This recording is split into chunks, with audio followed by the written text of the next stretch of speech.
Hello students, this is Vishwajeet Singh and you are watching Snapsolve. तो आज जो है हम लोग केमिस्ट्री का एक चैप्टर करने वाले हैं, कार्बन एंड इट्स कंपाउंड। इसका हम पार्ट 3 करेंगे आज। पार्ट 1 पार्ट 2 ऊपर आई बटन में आपको मिल जाएगा। अगर आपने अभी तक पार्ट 1 पार्ट 2 नहीं देखा है तो पहले उसे देखें, तो जाके आपको आज ये ज्यादा अच्छे से क्लियर होने वाला है आज का वीडियो। तो आज की वीडियो में हम लोग बात करेंगे फंक्शनल ग्रुप्स का और होमोलोगस सीरीज का। तो वीडियो को स्टार्ट करने से पहले अगर आपने अभी तक स्नैपसॉल्व का ऐप डाउनलोड नहीं किया है तो उसका लिंक आपको डिस्क्रिप्शन में मिल जाएगा, उसे जाके आप डाउनलोड कर लें। और उससे क्या होगा कि आपके सारे डाउट्स किसी भी सब्जेक्ट जैसे फिजिक्स, केमिस्ट्री, बायोलॉजी, मैथमेटिक्स, इनसे रिलेटेड जो भी डाउट्स हैं वो क्लियर हो जाएंगे। बस एक स्नैप लेना है आपको, जो डाउट है उनका स्नैप लेना है। स्नैप लेते ही क्या होगा, आपको इंस्टेंटेनियस सॉल्यूशन उसका मिल जाएगा। तो वीडियो को स्टार्ट करने से पहले हमेशा की तरह एक क्वेश्चन है। क्वेश्चन क्या है कि अगर हम बात करें, जो हमने पिछली वीडियोस में पढ़ा है कार्बन के टाइप्स के बारे में, हाइड्रोकार्बन्स के टाइप्स के बारे में, एल्केन, एल्कीन और एल्काइन, तो तीनों में रिएक्टिव सबसे ज्यादा कौन होगा? तो इसका आपको आंसर एल्केन, एल्कीन और एल्काइंस में सबसे ज्यादा रिएक्टिव कौन है, इसका आंसर आपको कमेंट करके बताना है। अगर आपको इसका आंसर नहीं पता है तो वीडियो में बने रहें, लास्ट में हम आपको इसका आंसर जरूर बताएंगे। तो स्टार्ट करते हैं वीडियो को। यहां पे सबसे पहले हम लोग बात करेंगे फंक्शनल ग्रुप का। फंक्शनल ग्रुप क्या होता है, इसका डेफिनेशन क्या है? बहुत ही आसान है, देखिए बहुत अच्छे से आपको समझ में आ जाएगा ये डेफिनेशन। अगर आपको याद हो जाता है तो कहता है functional groups are the atoms or the groups of atoms. Functional groups क्या है? एटम्स हो सकते हैं या ग्रुप्स ऑफ एटम्स हो सकते हैं which are attached to long chain hydrocarbon. यहाँ HC का मतलब है hydrocarbon. Functional groups are atoms or groups of atoms which are attached to long chain hydrocarbon and which impart chemical properties in that hydrocarbon। Functional group क्या है? तो functional groups atoms हैं या groups of atoms हैं जो कि long chain hydrocarbon में attach होते हैं। हाइड्रोकार्बन्स का चेन के बारे में हमने पढ़ा है पिछली वीडियो में, नहीं देखा तो देख लीजिए उसको, ठीक है, तो समझ में आएगा। तो लॉन्ग चेन हाइड्रोकार्बन के साथ फंक्शनल ग्रुप अटैच होता है और क्या करता है वो फंक्शनल ग्रुप क्या करता है? इंपार्ट करता है केमिकल प्रॉपर्टीज को अपने अकॉर्डिंगली। जिस चीज का फंक्शनल ग्रुप होगा वो अपना प्रॉपर्टीज उसको दे देगा। मतलब ये यहां पे एग्जांपल से आपको समझ में आएगा। मतलब देखिए कि ये क्या है, 3 कार्बन वाला सिंगल बॉन्ड वाला लॉन्ग चेन है, ओपन चेन है, इसका नाम क्या होगा? 1 2 3 है। 3 के लिए हम कौन सा वर्ड यूज करते हैं? प्रॉप वर्ड यूज करते हैं। और ये एल्केन है तो प्रॉप का ALK हटा के एल्केन का ALK एलिमिनेट करना है और प्रॉप का PROP लगा देना है। तो इसका नाम क्या आ जाएगा? प्रोपेन हो जाएगा इसका नेम। इसका नाम क्या है? प्रोपेन। ठीक है, ये प्रोपेन है। अब देखिए क्या है, दो स्ट्रक्चर आपको दिए हुए हैं, दोनों में देखिए डिफरेंस कितना सा है। डिफरेंस इतना सा है कि इस वाले हाइड्रोजन को हमने हटा दिया है, एलिमिनेट कर दिया है, उसकी जगह OH डाल दिया है। ठीक है, इस हाइड्रोजन को हटा के OH डाल दिया, पूरा स्ट्रक्चर सेम है। ये प्रोपेन है और इसका नाम प्रोपेनॉल होगा। इसका नोमेनक्लेचर हम लोग नेक्स्ट पार्ट में करेंगे। नोमेनक्लेचर पूरा एकदम डिटेल में, वहां पे एल्केन, एल्कीन, एल्काइन से लेके सारे फंक्शनल ग्रुप्स का नोमेनक्लेचर हम लोग नेक्स्ट पार्ट में करेंगे। अभी फिलहाल हम उनका स्ट्रक्चर और उनका क्या फंक्शन है ये जान रहे हैं। ठीक है, तो यहाँ पे सबसे पहले जो प्रोपेन है और ये प्रोपेनॉल है। ठीक है, तो देखिए कितना सा डिफरेंस है इस फंक्शनल ग्रुप का। यहां पे H था जो कि ये लॉन्ग चेन था, इस H को हटा दिया गया और उसकी जगह क्या आ गया? उसकी जगह OH आ गया। सिर्फ एक ग्रुप ऑफ एटम कह सकते हैं OH। ये अल्कोहल है इस फंक्शनल ग्रुप का नाम, अल्कोहल का फंक्शनल ग्रुप आ गया। तो बिल्कुल प्रॉपर्टीज जो थी, जो प्रोपेन के पास प्रॉपर्टीज थी, वो सारी प्रॉपर्टीज जो है चेंज हो गई अब जब वो प्रोपेनॉल बन गया। तो आपको समझ में आ रहा होगा कि फंक्शनल ग्रुप क्या हो सकते हैं? एटम्स हैं या ग्रुप ऑफ एटम्स हैं जो अपनी प्रॉपर्टीज दे देते हैं लॉन्ग चेन हाइड्रोकार्बन को, अपनी प्रॉपर्टीज लॉन्ग चेन हाइड्रोकार्बन को दे देते हैं, अपने जैसा बना देते हैं। ठीक है, तो यहां पे यही चीज हुआ। अब अगर हम यहाँ पे बात करें, हमारे पास 5 फंक्शनल ग्रुप्स हैं जिनके बारे में हमको पढ़ना है, बस 5 के बारे में पढ़ना है और सबका स्ट्रक्चर हम लोग यहाँ पे देखेंगे। तो सबसे पहले है हमारे पास हैलोजन। हैलोजन, हैलोजन सुना सुना वर्ड आपको लग रहा होगा। पीरियोडिक टेबल का अगर हम बात करें तो जो हमारे ग्रुप 17 के एलिमेंट्स होते हैं उनको हम हैलोजन बोलते हैं। ठीक है, मतलब ऐसे नन मेटल्स कह सकते हैं जिनका वैलेंसी 1 होता है। 10th के हिसाब से बहुत ही अच्छा सा डेफिनेशन है हैलोजन का कि ऐसे नन मेटल्स जिनका वैलेंसी 1 होता है या जिनके आउटर मोस्ट ऑर्बिट में आप कह सकते हैं कि 7 इलेक्ट्रॉन्स होते हैं, उनको हम हैलोजन बोलते हैं। मतलब दे रिक्वायर ओनली 1 इलेक्ट्रॉन, सिर्फ एक इलेक्ट्रॉन उनको चाहिए होता है to obtain the octet. Octet पूरा करने के लिए सिर्फ एक इलेक्ट्रॉन चाहिए होता है। ऐसे नन मेटल्स को हम हैलोजन बोलते हैं। जैसे क्लोरीन है, ब्रोमीन है, आयोडीन है। तो देखिए इनका स्ट्रक्चर कैसा है। यहाँ आर जो लिखा हुआ है, R is representing the long chain hydrocarbon. यहाँ पे जो लॉन्ग चेन हाइड्रोकार्बन का बात हुआ था उसको रिप्रेजेंट कर रहा है आर। ठीक है, तो इस आर की जगह, इस आर के साथ क्लोरीन अटैच हो सकता है। एकदम आसान है। कैसे? जैसे यहाँ पे H हटा था, OH आया था, वैसे ही आप यहाँ पे H हटा के क्लोरीन लगा सकते हैं। तो यहाँ पे आपका हैलोजन ग्रुप ऐसे अटैच होगा। इसकी जगह आप आयोडीन लगा सकते हैं, ब्रोमीन लग सकता है। ठीक है, तो जो बहुत ही आसानी से बस एक H को डिस्प्लेस करके वो आ जाते हैं। और ऐसा जरूरी नहीं है सिर्फ एक H को, हो सकता है कि दूसरे को भी डिस्प्लेस करे। और अगर ब्रोमीन गैस मिल जाए इसको रिएक्ट करने के लिए तो ये इसको भी डिस्प्लेस कर देगा, इसको भी डिस्प्लेस कर देगा, इसको भी डिस्प्लेस कर देगा। और हो सकता है धीरे धीरे पूरा जो हाइड्रोजन है उसकी जगह ब्रोमीन आ जाए, क्लोरीन आ जाए, आयोडीन आ जाए, तो ऐसे आ सकता है। ठीक है, तो इसी तरह से ये अटैच होते हैं। हैलोजन्स कैसे अटैच होते हैं? तो जो लॉन्ग चेन हाइड्रोकार्बन है उनके लास्ट में, स्टार्टिंग में कहीं पे भी वो अटैच हो सकते हैं आसानी से। इसके बाद अगर हम बात करें अल्कोहल्स का, तो अल्कोहल तो अभी आपने देखा कैसे वो अटैच होते हैं।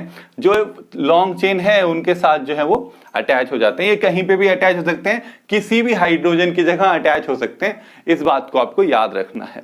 ठीक है, कि ये किसी भी हाइड्रोजन की जगह, चाहे क्लोरीन, ब्रोमीन, आयोडीन का बात करें, मतलब हैलोजेंस का बात करें या अल्कोहल का बात करें, तो ये सिर्फ एक हाइड्रोजन को डिस्प्लेस करेंगे और उसकी जगह पे आ जाएंगे। बहुत आसान है। इसके बाद एल्डिहाइड देखें तो एल्डिहाइड का देखिए कैसा स्ट्रक्चर होता है। COH होता है ये।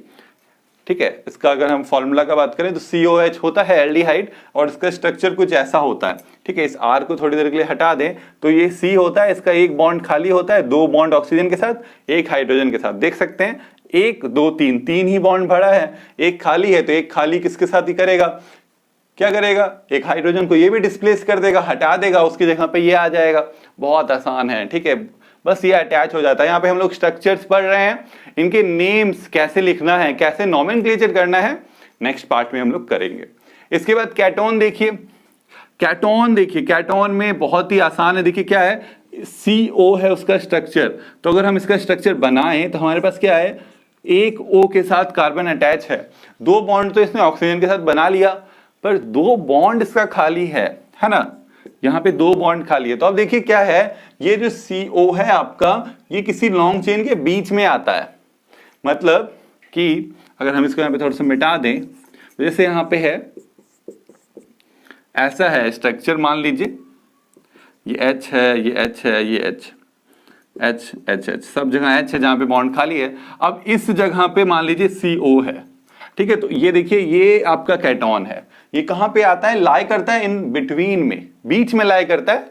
ठीक है, मतलब शुरू में नहीं आ सकता। शुरू में क्यों नहीं आ सकता, क्योंकि इसको 2 बॉन्ड्स फुलफिल करने हैं, इस साइड भी, इस साइड भी। और अगर शुरू में आ गया, मान लीजिए किसी के शुरू में आ गया, तो इसका ये बॉन्ड खाली रह जाएगा। तो अगर यहाँ पे H आ गया तो अब ये कैटोन नहीं रहा, अब ये क्या हो गया, अब ये एल्डिहाइड हो गया, है ना। तो इसलिए ये यहाँ पे स्टार्टिंग में नहीं आ सकता, ये मिडल में कहीं पे मिलेगा आपको। इसके बाद कार्बोक्सिलिक एसिड। कार्बोक्सिलिक एसिड को देखें तो इसका कैसा स्ट्रक्चर होता है, इसको COOH बोलते हैं हम लोग इन जनरल। ठीक है, स्ट्रक्चर कुछ ऐसा होता है कि एक कार्बन एक ऑक्सीजन के साथ डबल बॉन्ड बना लिया, 2 बॉन्ड तो इसके फुलफिल हो गए। अब एक बॉन्ड इसने ऑक्सीजन के साथ बनाया। अब ये ऑक्सीजन क्या करता है, ये एक बॉन्ड हाइड्रोजन के साथ बना लेता है।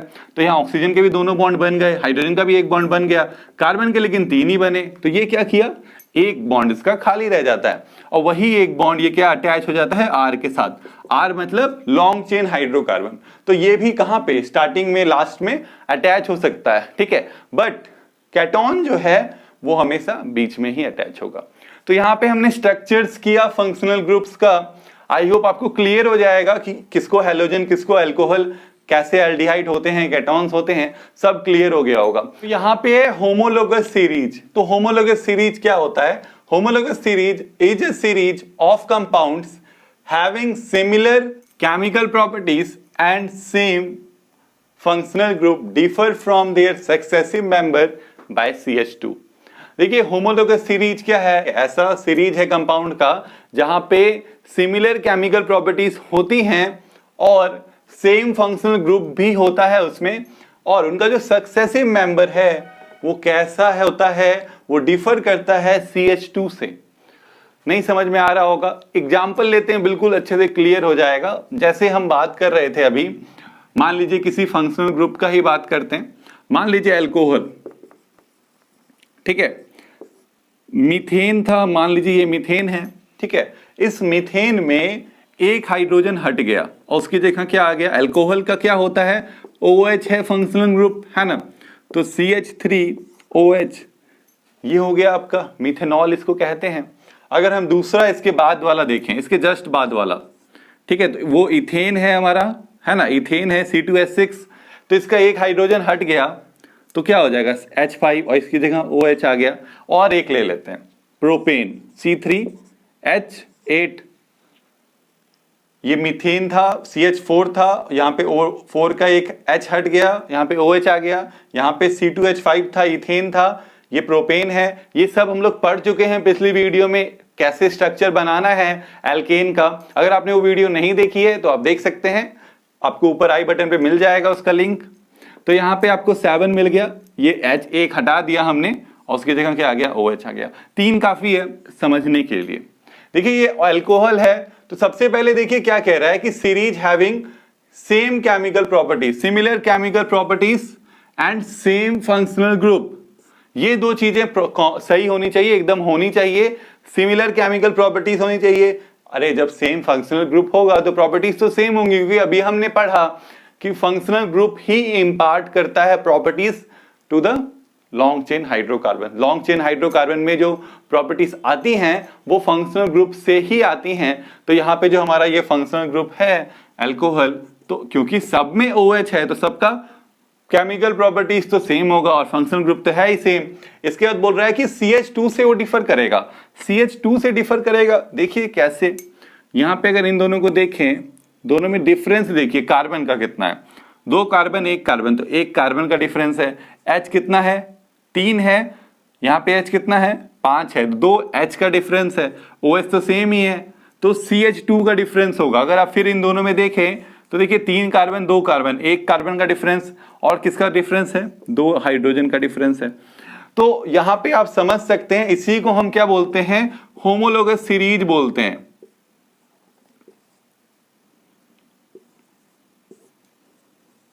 ठीक है, होमोलोगस सीरीज बोलते हैं। और इसका केमिकल फॉर्मूला आप खुद बना सकते हैं, मॉलिक्यूलर फॉर्मूला बना सकते हैं। अगर यहाँ पे आप देखें तो कैसा मॉलिक्यूलर फॉर्मूला बन रहा है, देखिए CnH2n-1OH।